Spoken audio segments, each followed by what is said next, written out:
اچھا ابھی لکھیں, ابھی میری بات پہ نہ جائیں, ابھی لکھیں سننے والے, اور کہیں کہ وہ اپنے رب کو کس نام سے جانتے تھے. تو پتہ کیا لکھا آئے گا, یہ سب دیکھ رہے ہیں اور کامنٹ میں لکھیں گے کہ دریاب ہاشمی ٹھیک کہہ رہا ہے, اللہ. اچھا ابھی یہ کر رہے ہیں یہ, اور آپ دیکھنا کامنٹ میں آ رہا ہوگا کہ یار یہ کیسے, یہ کیوں کوئی بتاتا کیوں نہیں ہمیں. قرآن پاک وہ آئینہ ہے جس میں آپ کو اپنا عکس نظر آتا ہے.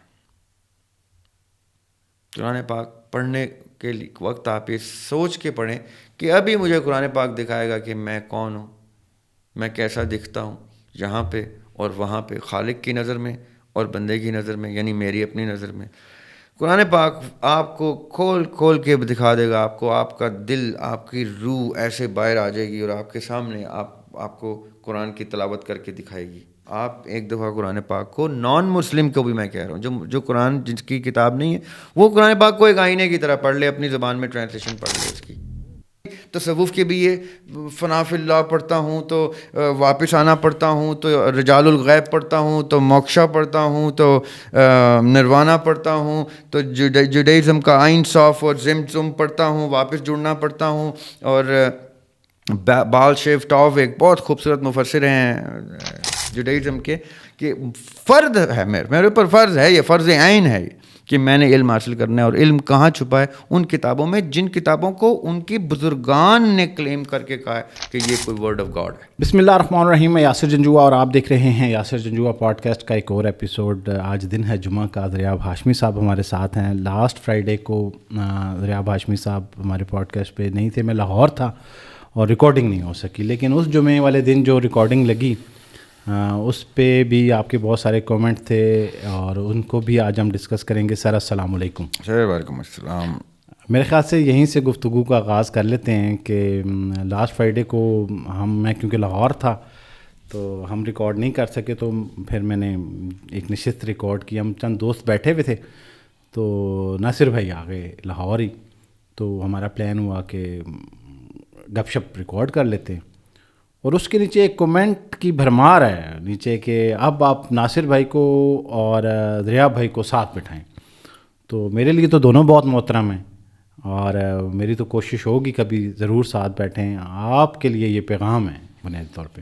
خیر محبت ہے لوگوں کی, اور ضرور میرے تو کیونکہ ناصر بھائی سے بڑا اچھا ٹرمز بھی بن چکے ہیں آپ کی وجہ سے, تو جب بھی موقع ملے گا انشاءاللہ. وہ بہت دور ہیں, دوسرے شہر میں, ہم چیچا وطنی میں, تو کبھی انشاءاللہ موقع ملا تو ضرور بیٹھیں گے ان کے ساتھ, لیں مزہ آئے گا. میں نے آپ لوگوں کا مقدمہ جو ہے وہ بنفس نفیس رکھ دیا ہے دریاب بھائی کو. ناصر بھائی سے بھی درخواست ہے, فون پہ بھی بات ہوگی تو کومنٹ بھی انہوں نے پڑھ لیے ہوں گے. بڑی زبردست ہماری وہ نشست رہی. اور ایک اور چیز وہ بھی ایڈ کر لیتے ہیں. آپ لوگوں کا دوسرا اصرار یہ ہے کہ اس طرح کی ایک نشست جو ہے آڈینس کے ساتھ اسٹوڈیو میں دریاب بھائی کے ساتھ رکھیں. ویسے لوگوں کو پتہ ہونا چاہیے ہم نے 3-4 ریکارڈنگ کی ہیں بڑی آڈینس کے ساتھ, تو میرے خیال میں یہ بھی کسی دن کریں گے, کچھ لوگوں کو انوائٹ کر لیں گے ضرور. اس کی ابھی دیکھیں گے کہ جو لوگ آنا چاہتے ہیں وہ ہمیں رمضان میں ہی کی تھی ہم نے لاسٹ ٹائم بھی, میرا خیال ہے رمضان میں کی تھی بالکل. رمضان میں تو اس میں جو 2-4 لوگ ہمارے اسٹوڈیو میں جتنی اسپیس ہے وہ ہمارے ساتھ بیٹھ سکتے ہوں گے, اس کے لیے ہم کرائٹیریا ڈیفائن کریں گے. ویسے وہ آپ نے دیکھ لی ریکارڈنگ, دیکھی آپ نے؟ انفارچونیٹلی پوری نہیں دیکھ سکا. میں نے دیکھنا شروع کیا, اور جب ڈسکشن تھوڑی سی آگے بڑھی ہے اور سوال جواب شروع ہوئے ہیں, وہاں پہ پھر وہ ہماری کلاس کی ریکارڈنگ تھی تو میں اس لیے دیکھ نہیں سکا, لیکن میں ضرور دیکھوں گا. اور میرے کچھ اس پہ اعتراضات بھی ہیں ناصر بھائی کے ساتھ, وہ ہم انشاءاللہ بیٹھیں گے تو.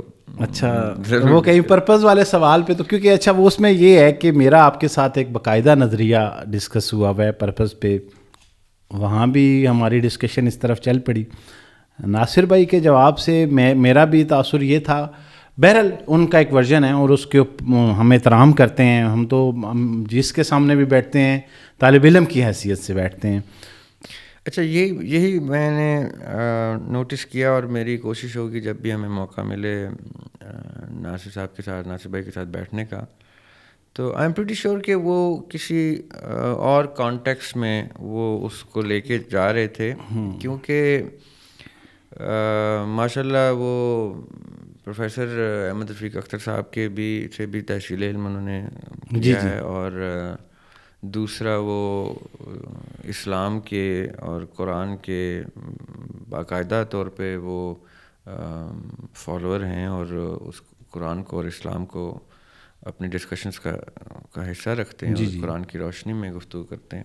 تو قرآن تو کھول کے بیان کرتا ہے کہ اللہ تعالیٰ بغیر پرپس کے تو کسی پتے کو بھی نہیں کریٹ کرتا، یا کسی بے جان سو ٹو اسپیک پتھر بھی بغیر مقصد کے اللہ تعالیٰ کے ہاں بغیر ان کی اللہ کی سرشت میں ہی نہیں ہے کہ بغیر مقصد کے کوئی چیز آئے، یا کسی چیز کا انفرادی طور پہ بھی کوئی ہونے کا مقصد نہ ہو. یہ اللہ تعالیٰ کی کریشن کی کریٹیوٹی کی صفت میں ہی نہیں ہے. اللہ تعالیٰ کی تخلیق ہی اس امر سے آری ہے کہ بلا مقصد کوئی چیز آ جائے. لیکن وہاں پہ جو سوال جس کے اوپر ڈسکشن ہوئی وہ یہ تھی کہ مجھے انہوں نے پوچھا تھا کہ آپ کو کیا کوئی ایسا شخص ملا ہے جس نے یہ کہا ہو کہ میں نے پرپز اچیو کر لیا اور مجھے اپنا پرپز پتہ ہے. اچھا میں اس میں ویسے جواب دینے پہ کنفیوز تھا. مجھے خود بھی سوال نہیں سمجھ آ رہا تھا. کچھ لوگ واقعی کہتے ہیں کہ ہم پرپز تلاش کر رہے ہیں، تو یہ ہوتا ہے کہ کچھ لوگوں کو پرپز مل گیا ہو؟ اچھا میں نے سوچا تھا جب میں نے وہ ان کا یہ سوال سنا نا، تو میں نے سوچا تھا کہ آپ کہیں گے اور تو مجھے دنیا کا نہیں پتا، ذریعہ ہاشمی کا مجھے پتا ہے کہ وہ اپنا پرپز آئیڈینٹیفائی کر کے اس کو جڑ چکا ہے. اب وہ اچیو کرے نصیب کی بات ہے، رب اس قابل کریں ذریعہ کو کہ وہ اپنا پرپز اچیو کر سکے یا نہیں، لیکن پرپز اس کو مل گیا.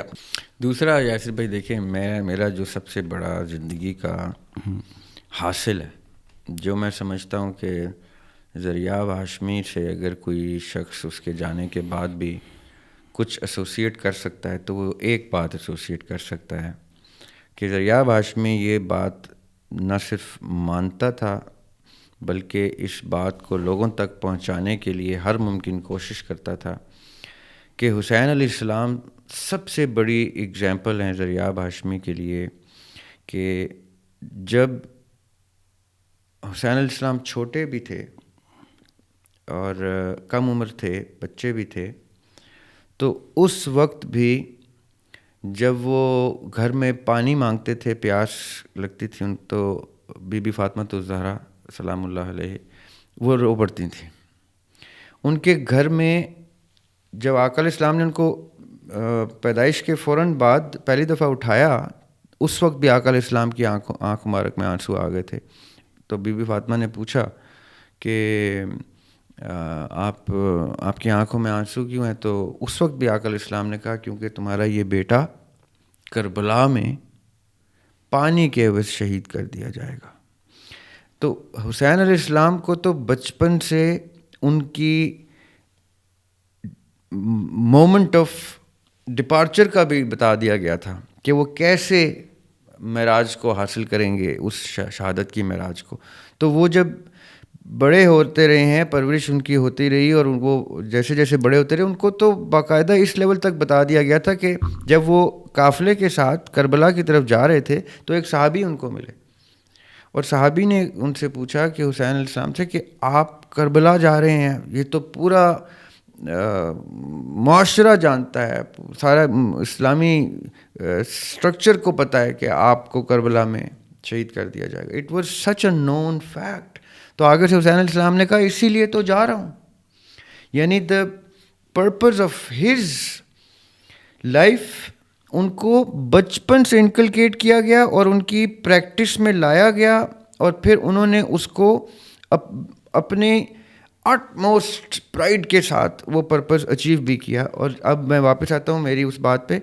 ذریعہ ہاشمی کی زندگی کا حاصل یہ ہے کہ جب اللہ سبحانہ و تعالیٰ نے جب تمام ارواح سے میثاق لیا تھا، اسی وقت حسین علیہ السلام نے اپنا پرپز آئیڈینٹیفائی کیا تھا کہ اسماعیل علیہ السلام کی قربانی روک دی جائے. جب ابراہیم علیہ السلام چھری چلانے لگے ہیں اسماعیل علیہ السلام کے گلے پہ، وہ قربانی روک دی جائے، کیونکہ اسماعیل علیہ السلام سے احمد علیہ السلام نے آنا ہے صلی اللہ علیہ وسلم نے. تو میں اپنی اور اپنے پورے کنبے کی قربانی دینے کو تیار ہوں. اسماعیل علیہ السلام کی قربانی روکی جائے, تب یہ قربانی روکی تھی. یہ ذریعہ ہاشمی کی زندگی کا حاصل ہے. یہ وہ پرپز ہوتے ہیں جو وہاں پہ آئیڈینٹیفائی کیے جاتے ہیں, کال کیے جاتے ہیں کانٹریکٹ کی صورت میں, اور یہاں پہ ہم اس کی بلند ترین مثال اگر کوئی دیکھ سکتے ہیں تو حسین علیہ السلام کی صورت میں دیکھ سکتے ہیں. یہ تو میں بڑے نام لے لیے ہیں, بہت بڑے نام. میں یہ مانتا ہوں یاسر بھائی کہ ذریعہ ہاشمی نے بھی اپنا کوئی چھوٹا سا ادنا سا اپنی عاجز سی حیثیت کے مطابق وہاں پہ ایک پرپز کال کیا تھا. اور صرف ذریعہ ہاشمی نے نہیں, جو اس پلانٹ پہ اترتا ہے وہ اپنا پرپز کال کرتا ہے. اس پرپز کے عوض ہی اس کو یہ نعمتیں عطا کی جاتی ہیں کہ اس کو کیا کچھ ملے گا, کس گھر میں وہ پیدا ہوگا, کس گھرانے, کس خون خاندان لینیج میں, کس ایرا میں, کن سیٹ آف سرکمسٹانسز میں. یہ سب کانٹریکٹ میں, اور قرآن میں اس کانٹریکٹ کو کھول کے بیان کر دیا گیا ہے کہ کانٹریکٹ کر کے اترتے ہیں. اب میں یہ کیوں بتا رہا ہوں کہ اگر میں آج آپ کے ساتھ کسی کاروبار کا بھی کانٹریکٹ کرتا ہوں نا, تو اس کا مطلب ہے ہم نے اپنے اس عمل کو پرپز دے دیا ہے, میننگ دے دیا ہے کہ ہم کاروبار کرنے لگے ہیں. کیوں ہم انویسٹمنٹ کرنے لگے ہیں, ٹائم کی, پیسے کی, اپنی محنت کی, اپنے فیملی سے دور. کیوں ہم کوئی چیز اسٹیک پہ لگا رہے ہیں, تو اس کا پرپز کیا ہے؟ چاہے وہ ترقی ہو, چاہے وہ کمائی ہو, چاہے وہ عزت ہو, چاہے وہ نام ہو, چاہے وہ کریڈیبلٹی ہو, چاہے وہ ہمارے آنے والی نسلوں کے لیے کوئی لیگیسی ہو. وہ پرپز کے پیچھے بہت سے مقاصد ہو سکتے ہیں, لیکن وہ پرپز نہیں ہوگا تو میں اور آپ ایک ٹکا بھی لگاتے ہوئے انکار کریں گے کہ یار یہ ویسٹ آف ٹائم اور ویسٹ آف منی تو ہم نہیں کریں گے. تو اگر دو لوگ اس مٹیریل زندگی میں بھی, جس کی ہم لوگوں کے لیے اصل میں بھی کوئی ویلیو نہیں ہے اور اللہ تعالیٰ کے کاغذوں میں بھی کوئی ویلیو نہیں ہے, ہم اس مٹیریل میں بھی ایک آنا لگاتے ہوئے اس کا پرپز پہلے پوچھتے ہیں. تو ذریعہ بھائی یہاں پہ پلیز ایک چیز اور واضح کر دیں اس ڈسکشن میں. اب میں چاہوں گا کہ ہم نا کبھی ناصر بھائی کی موجودگی میں یہ باتیں کریں تو اور مزہ آئے گا, تاکہ ان کا کاؤنٹر بھی آ جائے گا یا ان کا بھی جو پوائنٹ آف ویو ہے وہ آ جائے گا. وہاں پہ ہمارے ایک دوست تھے, شہزاد صاحب تھے, انہوں نے کہا کہ وہ آپ کو پارٹ شاید آپ نے نہیں سنا ہوگا, تو انہوں نے کہا کہ مجھے لگتا ہے کہ میری زندگی کا جو پرپز ہے میں نے آئیڈینٹیفائی کر لیا. تو انہوں نے اپنا پرپز بتایا, اور آپ یہ بتائیے کہ کیا یہ پرپز کے زمرے میں آتا ہے. انہوں نے کہا کہ میں نے زندگی میں مفلسی دیکھی, اور 2000 سے 2005 تک کا کچھ رہا. انہوں نے بتایا کہ میں نے اس قدر مفلسی دیکھی کہ مجھے جو جملہ ہے نا کہ مفلسی انسان کو کفر تک لے جاتی ہے, تو میرے ذہن میں اس طرح کے گمان بھٹکنے لگے. 2005 میں اللہ تعالیٰ نے مجھ پہ رحم کیا, مجھے کوئی ایک بزنس سہارا ملا, اور میں نے وہ بزنس کرتے کرتے آج تو ماشاءاللہ وہ بہت اچھا کالج رن کر رہے ہیں اور آئی ٹی کا بزنس ہے ان کا. تو میں نے پھر یہ کہا کہ جس چیز کی طرف میں چلا گیا تھا اور جس چیز کو میں نے دیکھا, میں کوشش کروں گا میں باقی لوگوں کو نہ دیکھنے دوں. تو وہ کیا کرتے ہیں, اب وہ نوجوانوں کو آن لائن مفت تعلیم دے رہے ہوتے ہیں. بہت سارے پلیٹ فارم انہوں نے بنائے ہوئے ہیں تاکہ وہ اس سے سیکھیں, اور کم سے کم جو بنیادی ضرورت ہے کسی انسان کی پیسوں کی وہ پوری کرتے رہیں. تو انہوں نے کہا میرا یہ پرپز ہے, میں بیٹھتا ہوں, میں لوگوں کو سکھاتا رہتا ہوں, کوئی آن لائن سیکھ رہا ہے, کوئی فزیکل آ رہا ہے, کچھ بھی کسی طریقے سے, تو میرا تو پرپز بڑا کلیئر ہے. تو یہ پھر آگے ڈیبیٹ چلی, وہ آپ بھی سنیے گا, سننے والوں نے جو سنی ہے. تو کیا یہ ان کے پرپز کے زمرے میں آتا ہے, یا ان کو ہم کہہ سکتے ہیں کہ یہ تو کوئی پرپز نہ ہوا؟ دیکھیں میں ذاتی طور پہ اچھا آپ کی اس جتنا آپ نے بتایا اس گفتگو کے مطابق تو ان کا پرپز بڑا خوبصورت ہے کہ وہ اپنی زندگی میں ایک ایسے موڑ پہ آئے جہاں ان کو اپنا عقیدہ شیٹر ہوتا ہاں جی دکھائی دیا. وہ میں نے ایک شعر لکھا تھا کہ ڈھیر ہو جائے نہ اس دل میں عقیدوں کا بھرم, آج گنبد پہ بہت زور سے مینار گرے. کہ جو ہمارے ٹاورنگ مینار ہوتے ہیں نا, جب دور سے نظر آتے ہیں کہ وہ مینار, وہ جب گرتا ہے نا گنبد پہ, دا ہارٹ آف یور عقیدہ, تو بڑے بڑوں کے عقیدے شیٹر ہو جاتے ہیں. تو انہوں نے جو اپنے لیے پرپس دیکھا ہے بڑا مقدس سنائی دے رہا ہے مجھے آپ کی گفتگو سے, کہ میں جس موڑ پہ آ گیا تھا جہاں سے مجھے اپنے عقیدے کی موت نظر آ رہی تھی, لیکن اللہ نے بچایا ان کو, اور وہ چاہتے ہیں اس وقت سے, اس دن سے, کہ اور کسی شخص پہ یہ نوبت نہ آئے کہ کہیں مجھے تو اللہ نے بچا لیا, کہیں کوئی گر نہ جائے اس چوٹی سے, منہ کے بل نہ گر جائے.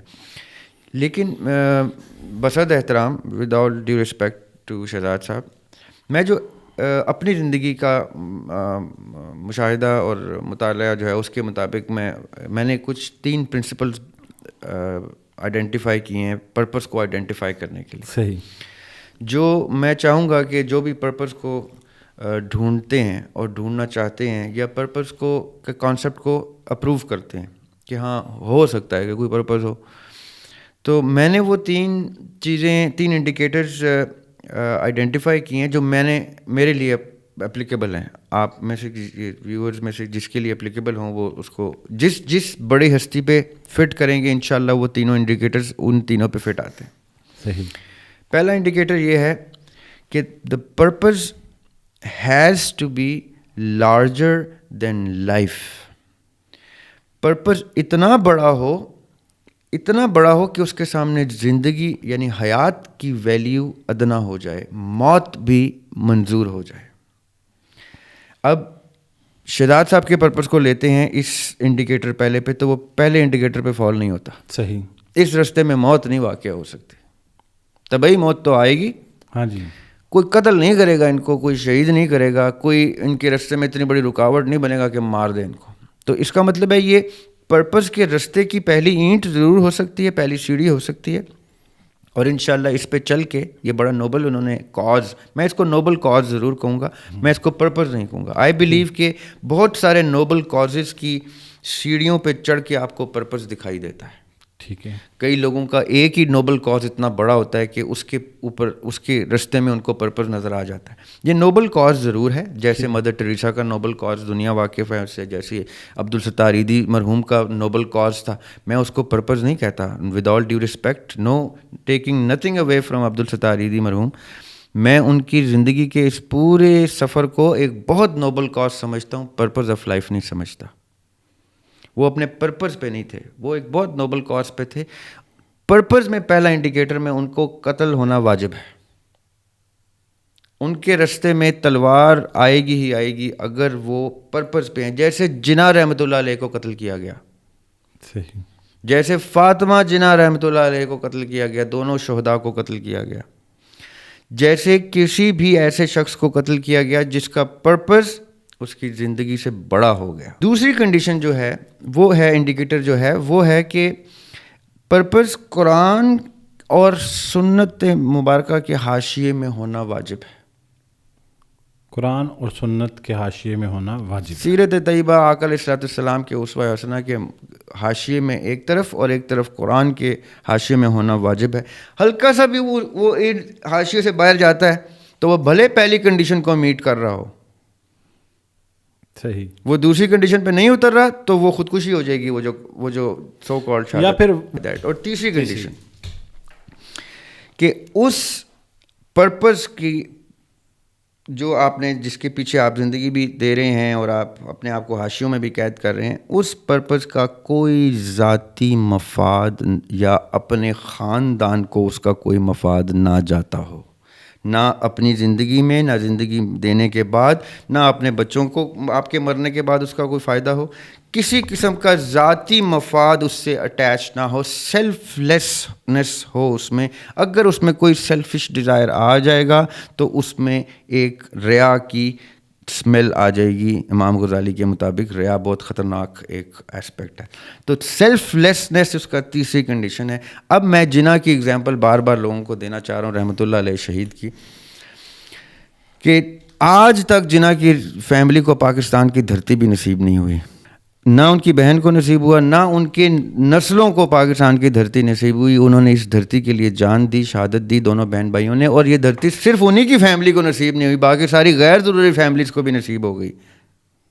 جو فیملیز ڈیزرو بھی نہیں کرتی تھیں اس بارڈر کے اس طرف یا اس طرف, ان کو ضرور نصیب ہو گئی, کیونکہ ان کا مقصد بہت بڑا ہو گیا تھا جناح رحمۃ اللہ علیہ کا, کہ ایسی دھرتی چاہیے مجھے جس دھرتی پہ سجدہ کرتے ہوئے اللہ کے نام پہ کوئی تلوار نہ آئے, کوئی رکاوٹ نہ آئے, کوئی عبادت کرتے ہوئے, کوئی بڑی عید کی قربانیاں کرتے ہوئے کہیں علی گڑھ نہ جانا پڑتا ہو ہمیں اپنے جانور قربان کرنے کے لیے. ہم اپنی گلی کو خون و خون کر دیتے ہیں جیسے ہی بڑی عید آتی ہے. کون سی گلی نہیں ہوتی پاکستان کی جہاں پہ کسی بکرے, بھینس کا, گائے کا یا بیل کا قربانی یا اونٹ کی قربانی نہیں ہو رہی ہوتی. بے دھڑک قربان کی. ایسے میں نے غلط کسائیوں کے ہاتھ میں چھریاں دیکھی جنہوں نے قربانیاں ضائع بھی کی ہیں. کیوں؟ کیونکہ آپ کو یہ ملک دے دیا گیا ہے آزاد جیئیں. آج سنی, شیعہ, بریلوی یہ سب اپنے اپنے طرز عمل سے زندگی گزار رہے ہیں, بحث مباحثے بھی کرتے ہیں, خوبصورت سے رہتے بھی ہیں خوشحال.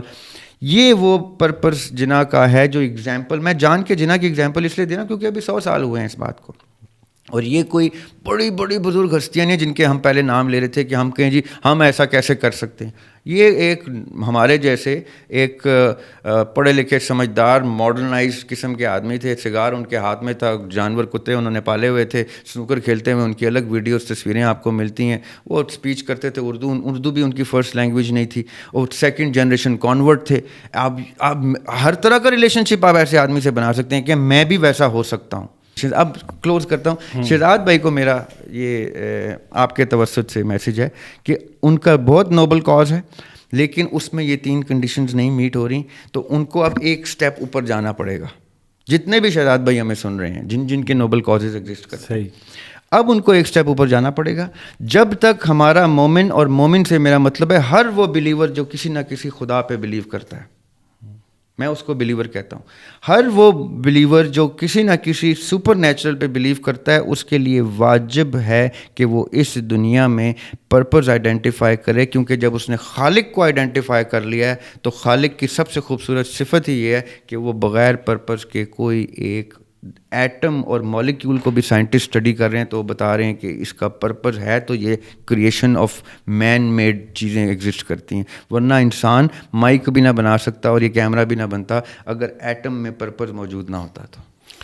اچھا ریاب بھائی, گفتگو کو آگے بڑھاتے ہوئے ہم نے اب اس کو مختصر کر دیا ڈسکشن کو, کیونکہ اس میں سب سے بڑی چیز یہ ہے کہ ہم چاہتے ہیں کہ کبھی ناصر بھائی ساتھ بیٹھے ہوں تو یہ زیادہ مزیدار ہوگی. اور دوسرا یہ ہے کہ ہمیشہ پتہ کیا ہوتا ہے دریاب بھائی, میں نے اتنے سارے پیپر بھر کے رکھے ہوتے ہیں اور پورا دن میں سوچ رہا ہوں, مطلب کافی دنوں تک کہ اس ٹاپک کو ڈسکس کریں گے اور وہ ہمارا آدھا ادھورا رہ جاتا ہے. ابھی آپ جب نوبل کاز کی بات کر رہے تھے تو میرے ذہن میں وہ میں Nobel truth 4 Nobel truth Buddha کے وہ آ رہے تھے, وہ بھی ہم ڈسکس کریں گے. لیکن اس سے پہلے یہ ہے کہ خوف اور وہم کو ہم نے لاسٹ ٹائم کہا تھا کہ ہم ڈسکس کریں گے کہ یہ خوف, وہم اور ڈپریشن, میں اب سوال کو مختصر کر لیتا ہوں. روحانیت کے راستے میں یہ تینوں چیزیں, پہلا سوال یہ ہے کہ کیا آتی ہیں؟ 1 بائی 1 آپ ایکسپلین کر دیجیے گا. جی. اور پھر اگر یہ آتی ہیں تو اس کی وجہ کیا ہے, یہ کیوں ضروری ہیں اور کتنی ضروری ہیں؟ اچھا, آپ نے بیچ میں ذکر کیا سدھارتھا گوتما کا اور 4 نوبل ٹروتھس آف جی بودھا یا Siddhartha Gautam, I would say Siddhartha Gautam, کیونکہ یہ ان کا کانسیپٹ ہے. بدھزم کے بھی 2-3 میجر کلاسیفیکیشن, لیکن جو زندگی سدھارتھا گوتما کی ہے وہ انتہائی خوبصورت زندگی ہے اس سینس میں کہ ہم نے پہلے بھی آپ ہی کے ساتھ اس میں ڈسکس کیا تھا کہ سدھارتھا گوتما ایک ویل آف زندگی گزار رہے تھے. وہ ایک وارئر کی ٹریننگ بھی لے رہے تھے, یعنی ویل آف, اچھے کھاتے پیتے خاندان, پیدائش بڑے گھر میں ہوئی, بڑے گھر کے آدمی تھے. لیکن اللہ تعالیٰ نے کسی کو چننا ہوتا ہے تو دیکھیں کیسے چننا ہوتا ہے. وہ مناظر احسن گیلانی صاحب ہمارے جو محقق رہے ہیں برِ صغیر کے, بڑا نام ہے تحقیق میں, وہ بقول ان کے قرآن پاک میں جو ذوالکفل کا ذکر ہے وہ بڑے خوبصورتی سے اس کو ریفرنس کے ساتھ ہم شارٹ کرنے کے لیے کہ وہ یہ کہتے ہیں کہ ذوالکفل جو ہیں وہ سدھارتھا گوتما ہیں. جیسے قرآن پاک میں اللہ تعالیٰ کہتے ہیں نا کہ میں کوئی امت بغیر نبی کے نہیں اٹھاؤں گا, ہر امت پہ ایک نبی ضرور آئے گا اس امت کے اٹھائے جانے سے پہلے. تو مناظر احسن گیلانی صاحب کا یہ کلیم ہے, بلکہ ڈاکٹر اسرار صاحب نے بھی اس کے اوپر یہ بیان ریکارڈ کرایا ہوا ہے شاید. میں بھی ذاتی طور پہ یہ سمجھتا ہوں کہ سدھارتھا گوتما کو جب آپ ان کی زندگی پڑھتے ہیں اور سوانح حیات سے گزرتے ہیں تو وہ ایک سپر نیچرل سوانح حیات ہے. وہ کسی عام انسان کی زندگی کہیں سے بھی نہیں ہے. نہ ان کی ٹرانسفارمیشن سے پہلے کی زندگی کسی عام زندگی سے مشابہت رکھتی ہے، نہ ان کی ٹرانسفارمیشن کے بعد کے سپر نیچرل جو ایکٹیویٹیز ان کے ساتھ ہوئی ہیں وہ کسی بھی کونے سے عام زندگی نہیں ہے. وہ بڑے کوئی اللہ کے خاص بینگ تھے، پرسنالٹی تھے. انہوں نے یہ جو 4 نوبل ٹروتھس کے اوپر اپنا یہ ایک پورا ڈاکٹرن اسٹیبلش کیا تھا، نروانا تک کا سفر جو ہے. میرا تھوڑا سا اس میں ایک ڈفرینس آف اوپینین ضرور آتا ہے، کیونکہ تصوف میں جیسے آپ نے کہا نا خوف، وہم اور ڈپریشن، یہ تصوف میں، بدھزم میں 2 مختلف رنگوں سے دیکھا جاتا ہے. کیونکہ جو 4 نوبل ٹروتھس ہیں وہ چاروں ٹروتھ ہی ڈپریشن کے بارے میں ہیں. یعنی دکھ کی حقیقت یا سچ، دکھ کا خواہش، دکھ کو ختم کرنے کا، دکھ کو یعنی the truth behind the concept of suffering, the truth behind fighting suffering, the truth behind cessation of suffering, اور پھر اس سچ کے 8 فولڈ پاتھ ہیں ان کے 8 8 فولڈ. بڑے ہی خوبصورت انہوں نے اس کو بھی 3 کلاسیفیکیشن میں ڈالا ہے انہوں نے.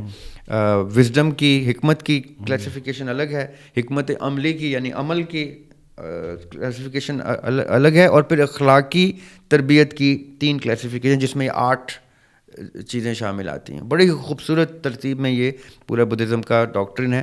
پھر وہ ان 8 سٹیپس سے گزر کے نروانا کو اچیو کرتے ہیں، جس کو ہندو مت میں موکشا سے تشبیہ دی جاتی ہے، جس کو یہود مت میں اس کو ری یونیفیکیشن آف دی آئن صاف یا شیخ ابن عربی کے بقول فنا فی اللہ سے تشبیہ دی جاتی ہے. فرق کہاں آتا ہے یاسر بھائی؟ یہ بڑا انٹرسٹنگ ٹاپک ہے. آپ نے کہا کہ ڈپریشن اور خوف اور تیسری چیز کیا؟ وہم. یہ وہ دیواریں ہیں جو بہت سی ہیں، جن میں سے 3 آپ نے میجر پلرز پک کیے ہیں. جن 3 پلرز نے ہمیں اس نروانا کی طرف یا اس فنا فی اللہ کی طرف یا اس موکشا کی طرف یا اس ان للہ و انا الیہ راجعون کی طرف جانے میں یہ 3 رکاوٹیں ہیں. اچھا ایک چیز پلیز، اگر آپ نروان کو واضح کرتے جائیں، بہت سارے لوگ کنفیوز ہوتے رہیں گے کہ یہ نروان کیا ہوتا ہے. نروان کیا ہوتا ہے؟ جی تاکہ کیونکہ اب یہ ہم ریپیٹ کرتے رہیں گے ڈسکشن میں تو اس کی ذرا وضاحت آ جائے گی. جتنے بھی میجر 5-7 بڑے مذاہب ہیں، چاہے وہ ابراہمک ریلیجنز ہوں، یہود مت، کرسچینٹی اور اسلام، یا بدھزم میں، ہندوازم بدھزم ہو، یا سکھزم ہو، یا یہ چائنیز ڈائنیسٹی کا ریلیجن یا ین یانگ ہو، یہ سب ایک خاص سٹیج کو، ایک خاص فیز آف لائف کو اپنے اپنے طرز، اپنے اپنے لینس سے دیکھتے ہیں. ہندو مت میں جیسے موکشا ہے، تصوف آف اسلام میں جیسے فنا فی اللہ ہے. یہ میں ایک ہی ٹرم بتا رہا ہوں آپ کو مختلف اینگل سے. صحیح. بدھزم میں نروانا ہے. نروانا اور فنا فی اللہ اور موکشا یہ وہ سٹیجز ہیں جس میں آپ ایک سرٹن لائف سٹائل کو، جیسے میں نے بھی کہا نا پرپز آف لائف کے 3 انڈیکیٹرز ہیں، جیسے آپ ان 3 انڈیکیٹرز کو اپنے اوپر طاری کریں گے تو آپ اس سٹیٹ آف مائنڈ میں آ جائیں گے جس سٹیٹ آف مائنڈ میں زندگی اور موت میننگ لیس ہو جاتی ہے. بدھزم نروان کو کہتی ہے یا نروانا کو کہتی ہے سول کا، آتما کا، سول کا reunification into the existence from where it came. جہاں سے وہ آئی تھی وہاں سے واپس ری یونائٹ ہو جانا. صحیح. اب بدھزم میں اس ری یونیفیکیشن کا کانسیپٹ اور ہے. وہ یہ نہیں کہتے کہ ڈپلیکیشن ہوتی ہے آتما کی.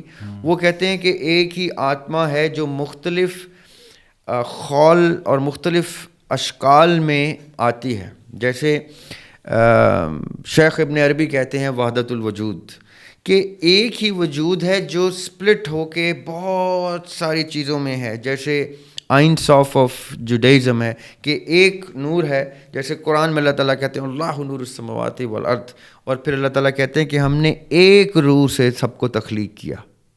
سورہ انسان کی پہلی آیت ہے کہ ہم نے من نفس واحدہ، ایک نفس سے ایک روح سے سب کو تخلیق کیا. یہ سارے مذاہب اتنی خوبصورتی سے ایک جگہ کامن ہے، جو ان کو اگر سب پڑھیں تو سب کو ایک دوسرے سے محبت ہو جائے گی. سب کہیں گے یہ تو ایک ہی رخ کی باتیں ہیں. ایک بس کہنے کا انداز مختلف ہے، کیونکہ یہ 500-600 BC کی باتیں کر رہے ہیں سدھارتھا گوتما، 500-600 سال عیسیٰ علیہ السلام سے بھی پہلے. اور ہم بات کر رہے ہیں 571 سال عیسیٰ علیہ السلام کے بعد آقا علیہ السلام کی ولادت ہے. تو 600-650 سال کے بعد یہ 1200 سال کے اندر لینگویج کی چینجز ہیں، نقطہ نظر کی چینجز ہیں، اللہ تعالیٰ کے کلام کی کمپلیشن ہے قرآن کی صورت میں. تو اگر ذوالکفل کو ہم مناظر احسن گیلانی کے مطابق قرآن کا ذوالکفل لے لیں اور ایک نبی لے لیں، تو جیسے داؤد علیہ السلام کی یا موسیٰ علیہ السلام کی تعلیمات قرآن میں آ کے ضم ہوتی ہیں اور ہم نے قرآن کو فائنل ورڈکٹ لینا ہے، تو ہم بدھزم کو بھی ذوالکفل کو اگر ہم مناظر احسن گیلانی کے مطابق نبی لیں تو ان کی بھی تعلیمات کو ہم نے قرآن سے ہی، قرآن کی روشنی میں دیکھیں تو ہمیں یہ وہی سارے الفاظ نظر آئیں گے مختلف رنگوں سے. میں تو یہ تک کہتا ہوں کہ ہندو مت میں جو اور بدھزم میں جو برہمان ہے، برہمان، اس کو میں برہمان کہتا ہوں. جیسے باللہ ہوتا ہے اعوذ باللہ، اسی طرح اعوذ بالرحمن بھی ہم کہہ سکتے ہیں صفت کہ ہم رحمان کی پناہ مانگتے ہیں. تو یہ بھی برہمان جو ہے، میں جب پڑھتا ہوں تو مجھے وہ برہمان نظر آتا ہے. جس کو یہ برہما کہتے ہیں یا برہمان کہتے ہیں. ابھی بھی جو سن رہے ہیں، جو ابھی ہمیں سن رہے ہیں، جو شاید میری گفتگو سے کچھ تھوڑا بہت اعتراض بھی کر رہے ہوں، ابھی کے ابھی میرے کہنے پہ ایک ایکسرسائز کری. ہم نے پچھلے دنوں ہماری کلاس چل رہی تھی مسٹیسزم کی، تو میں نے اس میں اپنے جو ہمارے اسکالرس بیٹھے ہوتے ہیں ان کو میں نے کہا کہ میری بات پہ مت جاؤ. ابھی کی ابھی ChatGPT, Grok, DeepSeek, جو بھی آپ A I software use کرتے ہیں، اس میں یہ ڈالیں، ابھی کے ابھی لکھیں کہ عیسیٰ علیہ السلام اپنی زبان میں، جس کو ہیبریک کہتے ہیں، اپنی زبان میں گریٹنگ کیسے کہتے تھے. جیسے ہم کہتے ہیں نا السلام علیکم، عیسیٰ علیہ السلام اپنی زبان میں کس طرح سے کسی سے ملتے تھے، پہلا لفظ کیا بولتے تھے. ابھی کے ابھی سننے والے ڈالیں تو پتہ کیا لکھا آئے گا یاسر بھائی؟ السلام علیکم. ابھی لکھیں، ابھی میری بات پہ نہ جائیں، ابھی لکھیں سننے والے اور کہیں کہ وہ اپنے رب کو کس نام سے جانتے تھے. تو پتہ کیا لکھا آئے گا؟ یہ سب دیکھ رہے ہیں اور کامنٹ میں لکھیں گے کہ ذریعہ باشمی ٹھیک کہہ رہا ہے، اللہ. اچھا، ابھی یہ کر رہے ہیں یہ، اور آپ دیکھنا کامنٹ میں آ رہا ہوگا کہ یار یہ کیسے، یہ کوئی بتاتا کیوں نہیں ہمیں. اور میں 10 الفاظ ایسے بتا سکتا ہوں آپ کو جو عیسیٰ علیہ السلام کی ڈیلی لائف کے کامن لفظ ہیں، جو ہمارے وہ السلام علیکم کہتے ہیں کیونکہ وہ عبرانی زبان تھی جی، ہم عربی میں السلام علیکم کہتے ہیں. صحیح.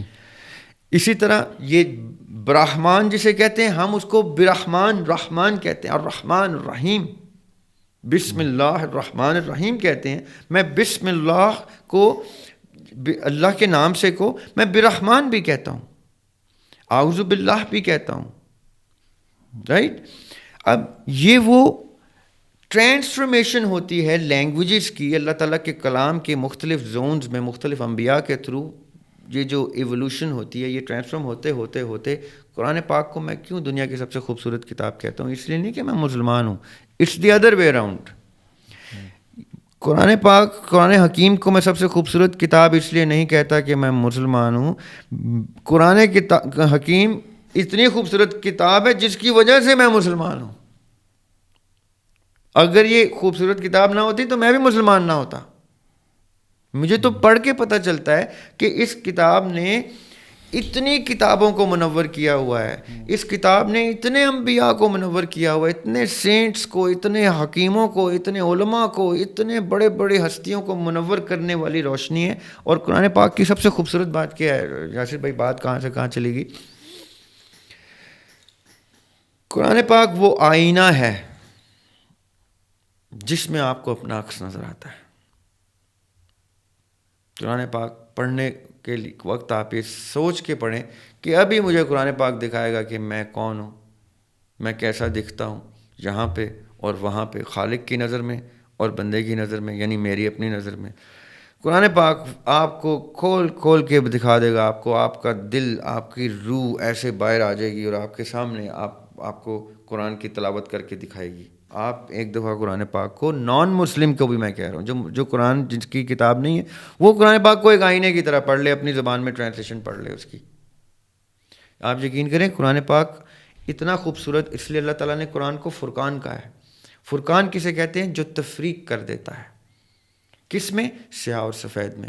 کس میں؟ حق اور باطل میں۔ کس میں؟ سچ اور جھوٹ میں۔ کسی بھی دو چیزوں کو بلیک اینڈ وائٹ کرنے کا سب سے خوبصورت فرقان جو ہے وہ قرآن ہے۔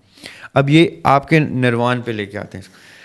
نروان اس اسٹیٹ آف مائنڈ کو کہتے ہیں جہاں آپ اس ساری سفرنگ سے آزاد ہو جاتے ہیں۔ اب فرق کہاں آتا ہے؟ بدھزم میں کانسیپٹ یہ ہے، جس کو سمسارا کہتے ہیں، وہ یہ ہوتا ہے کہ اگر آپ یہ بار بار آنے کو اس دنیا میں، یہ میں بدھزم کی بات کر رہا ہوں، دنیا میں بار بار آنے کی سفرنگ کو روکنا چاہتے ہیں تو ان 8 سٹیپس آف نوبل ٹروتھ کے، چوتھے ٹروتھ کے 8 سٹیپس ہیں، یہ 4 سچ جو ہیں اپنے اوپر طاری کر لیں۔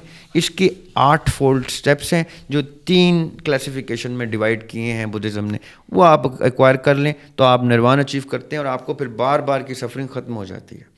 گریک میتھولوجی کہتی ہے کہ ہماری یہ بار بار کی سفرنگ تب ختم ہوتی ہے جب ہم دنیا میں کچھ ایسا اچیو کر جائیں کہ اللہ تعالیٰ ہمیں اوپر واپس ایکسیپٹ کر لیں، ورنہ ہمیں واپس بھیجتے رہیں گے اس سائیکل میں اور ہمیں 7 یا 8 چانسز ملیں گے۔ ہندو مت کہتی ہے ہم پنرجنم لیتے رہیں گے جب تک ہماری آتما کو شانتی نہیں ملتی، ہم اور موکشا نہیں ملتا، ہم ایگزٹ واپس نہیں لیتے، تو ہماری آتما یہاں پہ روٹیٹ ہوتی رہے گی اس سائیکل میں۔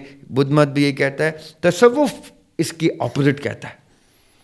اچھا، یہ تصوف اس کے اپوزٹ کہتا ہے؟ کیسے؟ تصوف اسلام کا کہتا ہے کہ بار بار آؤ۔ تصوف کہتا ہے اپنے آپ کو اس قابل کر دو، اللہ تعالیٰ کو اتنے پسند آ جاؤ کہ دوبارہ جاؤ اور بار بار آ کے اپنے خالق کو سرو کرو اور بڑا پرپز اچیو کر کے ڈسٹنکشن لو۔ قرآن کیا کہتا ہے؟ میرے شہید کو مردہ مت بولو۔ اب آپ نے سمجھنی بات میں کہاں سے کہاں لے کے جا رہا ہوں۔ اب ہم آتے ہیں شریعت پہ۔ قرآن کہتا ہے میرے شہید کو مردہ مت بولو، وہ زندہ ہے، ہم اس کو قبر میں بھی کھانا خوراک دیتے ہیں۔ ٹھیک ہے، مر تو گیا ہے نا وہ شہید، جب آتا ہے ہمارے گھروں میں کتنے لوگوں کے گھروں کو اللہ تعالیٰ نے شہید نصیب کیے، شہید آتا ہے تو اس کی باڈی آتی ہے، اس کا جنازہ ہوتا ہے، اس کی تدفین ہوتی ہے، لیکن وہ مردہ نہیں کہہ سکتے آپ اس کو، وہ زندہ ہے۔ اب سوال یہ پیدا ہوتا ہے وہ زندہ ہے تو کہاں ہے؟ مردہ ہے تو انا للہ و انا الیہ راجعون ہو گیا، شہید ہے تو وہ مردہ نہیں ہے۔ اب یہاں ذریعہ ہاشمی کا کانسیپٹ آتا ہے۔ اگین عبداللہ بن عباس رضی اللہ تعالیٰ عنہ کی عظمت کو سلام، وہ کیا کہتے ہیں سورہ طلاق کی آخری آیت میں کہ 7 ارض ہیں اور 7 آسمان ہیں۔ تو صاحب کہتے ہیں کہ اس آیت کی تفسیر میں آقا علیہ السلام نے کیا بتایا کہ آپ تو تفسیر کے عالم ہیں، آقا علیہ السلام نے آپ کو ڈائریکٹلی تفسیر سکھائی۔ تو کہتے ہیں میں نہیں بتا سکتا تم کو، اگر میں تمہیں وہ بتا دوں جو تفسیر آقا علیہ السلام نے مجھے بتائی ہے تو یہ نہ ہو کہ تمہارے عقیدے ہل جائیں۔ یہ کیا جملہ ہے جو میں اکثر آپ کو کہتا ہوں نا، میں کئی باتیں عوام کی ہوتی ہیں تو خواص کی ہوتی ہیں، عوام میں نہیں کرتے۔ یہ اب میں اپنا جملہ نہیں بولتا، یہ عبداللہ بن عباس رضی اللہ تعالیٰ عنہ کا جملہ بولتا ہوں۔ میں جان کے عبداللہ بن عباس رضی اللہ تعالیٰ عنہ کا نام لے رہا ہوں کیونکہ میں مولا علی کا نام لیتا ہوں تو لوگ کہتے ہیں یار یہ تو اہل تشیع گفتگو ہے اور اہل سنت کا نعرہ ہو جاتے ہیں۔ یہ اب میں عبداللہ بن عباس رضی اللہ تعالیٰ عنہ کا نام لے رہا ہوں جو اہل سنت بھی جن کو جید ترین صحابہ میں گنتے ہیں قرآن کے علم کے مطابق۔ کہ قرآن کے علم میں یہ سب سے جید ہے، رائٹ. تو عبداللہ بن عباس رضی اللہ عنہ کہتے ہیں 7 ارض ہیں، 7 آسمان ہیں، میں زیادہ تمہیں نہیں بتاؤں گا، اتنا بتا دیتا ہوں کہ 7 کی 7 زمینوں میں آدم علیہ السلام، عیسیٰ ابن مریم علیہ السلام، ابراہیم علیہ السلام، موسیٰ علیہ السلام، آقا علیہ السلام موجود ہیں. اور بھی نام لیتے ہیں وہ، لیکن کچھ خاص یہ بڑے نام لیتے ہیں. صحیح. اب میں کیا کہتا ہوں یاسر بھائی، میرے تو آسان خطا ہو جاتے ہیں جب میں تصوف کے بھی یہ فنا فی اللہ پڑھتا ہوں تو واپس آنا پڑھتا ہوں، تو رجال الغیب پڑھتا ہوں، تو موکشا پڑھتا ہوں، تو نروانا پڑھتا ہوں، تو جوڈائزم کا آئین صاف اور زمزم پڑھتا ہوں، واپس جڑنا پڑھتا ہوں. اور بال شیف ٹاف ایک بہت خوبصورت مفسر ہیں جوڈائزم کے، انہوں نے اتنی خوبصورت یہ قبالہ کی جو ان کی تفسیر ہے، یہ انتہائی خوبصورت. جو tasawwuf of Islam is Kabbalah of Judaism. Kabbalah word جو بہت لوگوں نے نا بہت ملائن کر دیا ہے قبالہ کو، کہ قبالہ نعوذ باللہ کوئی کالا جادو ہے، قبالہ میجک. کیونکہ سوشل میڈیا پہ اس سے ریلیٹڈ ویڈیوز آتی ہیں تو لوگوں کو لگتا ہے کہ وہ ایک غیر شرعی کام ہے، کرتے ہیں کوئی اس طرح. قبالہ 3 طرح کا ہوتا ہے. مین کلاسیفیکیشن 2 ہیں، دونوں کی دونوں کلاسیفیکیشن تصوف کی کلاسیفیکیشن آف جوڈائزم ہے. قبالہ کے مطابق بھی یہی گفتگو ہے جو ابھی ہم اتنی دیر سے تصوف کی روشنی میں، بدھزم کی روشنی میں، سکھزم کی روشنی میں، گرو نانک کی روشنی کی تعلیمات کی اور ان کی زندگی کی روشنی میں، جب بھی ہم بڑے بزرگان کی روشنی کی تعلیمات کی روشنی میں پڑھیں گے تو یہ سب کے سب ریلیجن کیا کہتے ہیں کہ یا تو آپ نے یہ سفرنگ ختم کر کے ری یونائٹ ہونا ہے، صحیح، یا اس سفرنگ کو اپنے اوپر لینا ہے تو جان بوجھ کے رب سے محبت میں لینا ہے. اب جیسے دریاب ہاشمی کو موقع ملے نا یاسر بھائی، تو دریاب ہاشمی یقین کریں، دریاب ہاشمی کو موقع ملے اور یہ ساری جتنی تعلیمات بڑے بڑے بزرگان کی، عبداللہ بن عباس رضی اللہ عنہ کا بار بار میں نام لے رہا ہوں تاکہ کوئی یہ نہ کہے کہ دریاب صوفی گفتگو کر رہا ہے. عبداللہ بن عباس رضی اللہ عنہ کی تفسیر کے مطابق سورہ طلاق کی، آئی وڈ وانٹ کہ میں اس زون میں تو اپنے آپ کو اس قابل نہیں کر سکا، لیکن میں پا گیا ان رموز کو. تو اب میں نے اگر وہ جیسے عبداللہ بن عباس کہتے ہیں نا کہ وہاں پہ وہ بھی موجود ہیں، فلاں بھی موجود ہیں، فلاں بھی موجود ہیں، تو I would want a reentry into that system to make myself a better person and include myself among the shuhada of the top most, تاکہ میں بھی کہہ سکوں، میرے بھی بچے یا آنے والے کہہ سکیں اس کو مردہ مت بولو، یہ زندہ ہے. اب یہ کون سے ریلم میں کہاں زندہ ہے، کون سے والی ارض پہ ہے، کون سے والے سماوات پہ ہے، یہ رب جانتا ہے. یہ ہیں یہ سارے کانسیپٹ جو میں نے آج جان کے تھوڑے سے نا مکس کر کے بتائے ہیں کہ یہ سب کے سب ایک گفتگو کرتے ہیں. اس لیے جب کوئی شخص کسی دوسرے کے خدا کو یا کسی دوسرے کی کتاب کو یا کسی دوسرے کے نبی کو یا کسی دوسرے کے کسی سینٹ کو کسی بھی تضحیق آموز لہجے میں گفتگو کرتا ہے تو میں کہتا ہوں یہ کتنا کم فہم ہے، یہ کتنا کم علم ہے. یہ ان کی کتاب کیوں نہیں پڑھتا؟ مومن کی تو شان ہی یہ ہوتی ہے یاسر بھائی کہ آپ نے اگر کسی یہودی سے گفتگو کی تو اس کو کہا آپ کی مقدس کتاب سے میں گفتگو کروں گا، کسی کرسچن سے کی تو آپ کی مقدس بائبل سے کروں گا، آپ ہندو سے کی تو آپ کے مقدس وید اٹھا کے میں اس سے گفتگو کروں گا، آپ کے گرنتھ اٹھا کے ان سے گفتگو کروں گا، آپ کے یہ 8 فولڈز آف 4 نوبل ٹروتھس کو میں گفتگو کروں گا. کیونکہ مومن کے اوپر واجب ہے طلب العلم فریدتاً علی کل مسلم و مسلمہ، کہ فرض ہے میرے اوپر، فرض ہے، یہ فرض عین ہے کہ میں نے علم حاصل کرنا ہے. اور علم کہاں چھپا ہے؟ ان کتابوں میں جن کتابوں کو ان کی بزرگان نے کلیم کر کے کہا ہے کہ یہ کوئی ورڈ آف گاڈ ہے. اچھا، دکھ کے اوپر آتے ہیں واپس. جی، اب دکھ کے اوپر آپ دیکھیں نا، یہ ساری گفتگو کیا ہے؟ یہ دکھ جو ہے نا یہ وہاں پہ کال کیا جاتا ہے آنے سے پہلے. میں نے آپ کو حسین علیہ السلام کی سب سے بڑی اگزامپل دی کہ میں اپنے بچوں کو، نومولود بچوں کو قربان کرنے کو تیار ہوں، اسماعیل علیہ السلام کی قربانی روک دی جائے. وہ اقبال نے کہا تھا نا، غریب و سادہ و رنگین ہے داستان حرم، غریب و سادہ و رنگین ہے داستان حرم، نہایت اس کی حسین ابتدا ہے اسماعیل. دیکھیں اقبال کو بھی پتہ چل گیا تھا کہ دریاب ہاشمی نے 100 سال کے بعد آ کے 1877 میں اقبال پیدا ہوتے ہیں، ایگزیکٹلی 100 سال کے بعد حضرت دریاب ہاشمی ان کے اسٹوڈنٹ کے طور پہ آ کے انہی کے شعر کو آج کوٹ کر رہے ہیں کہ نہایت اس کی حسین علیہ السلام، ابتدا ہے اسماعیل علیہ السلام. یہ ان دونوں کے اس پرپسز نے کیا انتہا کر دی ہے دنیا میں پرپس کی. یہ وہ دکھ ہیں جو وہاں کال کیے جاتے ہیں.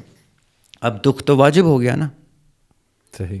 ہم تو جو باشعور لوگ ہیں جو حسین علیہ السلام کی قربانی کو جانتے ہیں وہ تو ایک دوسرے کو کہتے بھی کہ اللہ تمہیں غم حسین کے علاوہ کوئی غم نہ دے. یہ میری دعا ہوتی ہے جو سب کو ہوتی ہے کہ آپ کو اللہ غم حسین کے علاوہ کوئی غم نہ دے، کیونکہ غم حسین کے علاوہ کوئی غم ہے ہی نہیں دنیا میں. غم حسین ہی ہے جس نے اسماعیل علیہ السلام کی قربانی کو روکا اور احمد علیہ السلام اس دنیا میں آئے اور اس دنیا کو منور کر دیا اپنی رحمت سے. یہ ہے وہ میرا پوائنٹ جو ناصر بھائی سے بھی جب ڈسکشن ہوگی تو ہوگی کہ یہ وہ پرپز ہے جس کے جو دکھ ہے، جو کانسیپٹ ہے، یہ جو اب تکلیف ہے، جو سدھارتھا گوتما نے کہا کہ میں دکھ محسوس کروں، مجھے اتنی عیاشی والی آرام والی زندگی ملی ہے، میں نے درد محسوس کرنا ہے. 100 سال بیٹھے رہے وہ، اوپر سے فرشتے آنا شروع ہو گئے جن کو کتاب، ان کی کتاب کہتے ہیں فرشتے نہیں تھے وہ تو گاڈلی ڈیوائن ہستیاں. پھر 100 سال اور انہوں نے کہا جاؤ مجھے نہیں چاہیے کوئی. پھر 100 سال بیٹھے رہے، پھر 300 سال 400 سال کے بعد اب 100 سال کوئی بیٹھے رہے تو کوئی. اچھا پھر انہوں نے یہ بھی آگے تھرڈ میں جا کے میں پڑھ رہا تھا کہ وہ بدھا نے کہا کہ اس دکھ کو جو ہے وہ ریلیٹ کیا کہ یہ جنم لیتا ہے خواہش کے سے، تو خواہش کو اگر ختم ہم کر دیں گے تو دکھ ختم ہو جائے گا.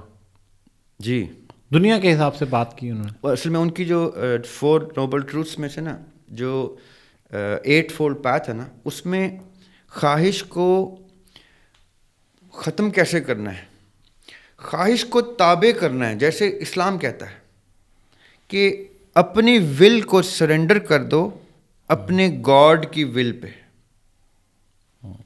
اگر ہم نے اپنی خواہش کو رب کی خواہش کے لیے سرنڈر کر دیا تو ہمیں یقین آ جائے گا کہ رب کی خواہش ہمیں ہماری خواہش بھی دے گی اور اس سے بھی زیادہ دے گی. ہم کیا کرتے ہیں، اپنی خواہش کو ایسے پکڑ لیتے ہیں بچے کی طرح، جیسے وہ اپنی کسی کھلونے کو یا گڑیا کو پکڑ لیتی ہے بچی یا بچہ کہ میں نے یہ نہیں دینا، جبکہ باپ کہہ رہا ہوتا ہے میں اس سے زیادہ بہتر چیز دیتا ہوں تجھے. یہ کیا ٹوٹی ہوئی گڑیا پکڑی ہے، ٹوٹا ہوا کھلونا پکڑا ہے تو نے. بوئے کو کھلونا اس سے بہتر باپ دے سکتا ہے، بیٹی کو اس سے بہتر. لیکن اس کو کیا لگتا ہے اس ٹائم کہ یہ سب سے خوبصورت چیز ہے، کیونکہ اس کے ساتھ اس کے وقت گزرا ہے، وہ ڈیئر مانوس ہو گیا اس سے خوبصورت کھلونا بھی اس کو خوبصورت نظر نہیں آ رہا ہوتا. ہماری خواہشات ہمیں ہمارے انسان اور عاجز ہونے کی وجہ سے، دور اندیش نہ ہونے کی وجہ سے، کیونکہ ہم عمر کے ساتھ ساتھ شعور آتا ہے تو ہمیں بہت دور کی باتیں نظر آتی ہیں. وہ میں نے ایک نظم کہی تھی، اس میں ایک یہی گفتگو ہے کہ شعور ہمیں دور کی چیزیں قریب دکھاتا ہے. شعور کی خوبصورتی یہ ہوتی ہے. تو جیسے ہمیں شعور آتا ہے تو ہمیں پتہ چلتا ہے کہ ہم نے یہ خواہش سرنڈر کرنی ہے. مارنی اس طرح سے نہیں کہ کوئی خواہش کوئی زندہ چیز تو ہے نہیں کہ جس کو قتل کیا جائے. خواہش میری ایک پرسنل ڈیزائر ہے اور اس کے اوپر ایک رب کی ول ہے. یہ 2 ول ہیں یاسر بھائی تمام ریلیجن کی روشنی میں. ہندو مت بھی یہی کہتا ہے، یہود مت بھی یہی کہتا ہے، عیسائیت بھی یہی کہتی ہے، اسلام بھی یہی کہتا ہے کہ 2 ہی ول ہیں. یا تو تم اپنی ول لو اور تم لے لو دنیا جتنی لینی ہے، متاع دنیا ہے یہ حیات دنیا، لو جتنی عیاشی کرنی ہے. پھر گاڈ کی ول کے بارے میں نہیں سوچنا، پھر گاڈ کی ول ایک ہی دفعہ تمہیں نظر آ جائے گی. یا تم دونوں لے لو. تو سوال پیدا ہوتا ہے دونوں کیسے ملتی ہیں؟ تو قرآن بھی کہتا ہے، تمام ادیان کہتے ہیں کہ دونوں لینے تو اپنی اس ول کو گاڈ ول کے ول کے لیے سرنڈر کر دو. تو دیکھو تمہیں دنیا ملتی ہے کہ نہیں ملتی. یاسر بھائی میں تو ان لوگوں میں سے ہوں جو یہ کہتا ہے کہ جس نے اپنے اسباب زیادہ سے زیادہ بڑے جنریٹ نہیں کیے، وہ کوئی ملٹی ملینئر نہیں ہو گیا پیسوں میں، وہ بہت طاقتور نہیں ہو گیا سیاسی حلقوں میں. گلوبل پالیٹکس، اگر پاکستان میں بیٹھا ہوا لڑکا اگلے US کے پریزیڈنٹ کی فیٹ ڈیسائیڈ نہیں کر رہا، یہ میں جملہ ریپیٹ کروں گا، ہندوستان، پاکستان، بنگلہ دیش، یہ جہاں پہ ہمیں لوگ زیادہ سنتے ہیں اردو سمجھنے والے، اگر اس ریجن میں بیٹھے ہوئے لڑکے لڑکیاں امریکہ کے اور روس کے اور اسرائیل کے پریزیڈنٹس اور پرائم منسٹر کو چینج کرنے کی طاقت نہیں رکھتا تو غارت ہو گئی زندگی اس کی. اتنی سیاسی طاقت ہو, اتنی فائنینشیل اسٹرینگتھ ہو, اتنے اسباب ہوں کہ آپ کا پرپز پورے گلوب کی موومنٹ ڈکٹیٹ کر رہا ہو. یہ کیا چھوٹے چھوٹے ہم نے اپنے وہ خواہش کے مندر اور محل بنائے ہوتے ہیں. یہ سرنڈر کرنے ہوتے ہیں اللہ تعالیٰ کی خلیفۃ الارض بننے کے لیے. جیسے ہی آپ بڑے پرپز پہ جاتے ہیں, آپ جنہ کوئی عام آدمی نہیں تھا اپنے پاور میں, جنہ نے برٹش سرکار سے جیتا ہے یہ ملک, جنہ نے اپنے ٹرمز پہ جیتا ہے.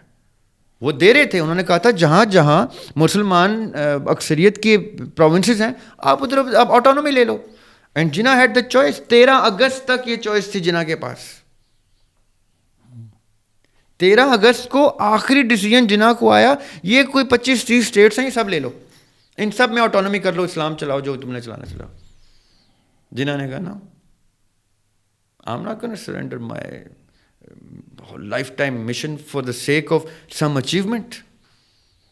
اب کون آج کے دور میں یاسر بھائی کوئی شہباز شریف سے پوچھتا ہے, یا مودی سے پوچھتا ہے, یا شی جن پنگ سے پوچھتا ہے, یا ایون پوٹن سے پوچھتا ہے کہ وہ بھی لے لو, وہ بھی لے لو, وہ بھی لے لو, ہم یہ کرتے ہیں.